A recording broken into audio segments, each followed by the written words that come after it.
Society act মতে ৰেজিস্ট্ৰেশন renew কৰিবলৈ হলে কিমান টকাৰ প্ৰয়োজন হয়? পোনপ্ৰথমে আপোনাৰ ৰেজিষ্ট্ৰেশ্যনটো কিমান দিনলৈকে ভেলিডিটি আছিল আৰু ভেলিডিটি ডেটটো চাই ল'ব। যদি ভেলিডিটি ডেটটো 1 বছৰতকৈ বেছি গেপ হৈছে তেনেহ'লে প্ৰত্যেক বছৰতে যিমান বছৰ গেপ হৈছে প্ৰত্যেক বছৰতে 2,500 টকাকৈ ফাইন লাগিব।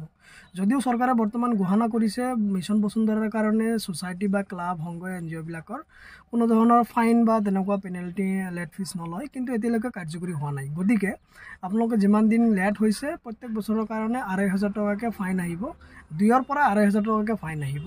তাৰপিছত এনুৱেল ৰিপৰ্টৰ কাৰণে আপোনাৰ লাষ্ট 3 ইয়াৰ্ছৰ অডিট ৰিপৰ্ট লাগিব, লাষ্ট 3 ইয়াৰ্ছৰ এনুৱেল ৰিপৰ্ট লাগিব আৰু এক্টিভিটি ৰিপৰ্টটো আপুনি বনাই ৰাখিব লাগিব। মেনেজিং কমিটিটো লাগিব। নতুনকৈ আপোনাৰ যদি কোনোবা ওলাই গৈছে তেনেহ'লে সেইটোৰ কাৰণে আউটগোয়িং অথেণ্টিকেশ্যন দিব লাগিব, ইউটিলাইজেশ্যন চাৰ্টিফিকেট লাগিব আৰু চবৰে Aadhaar card, PAN card, voter ID card লাগিব।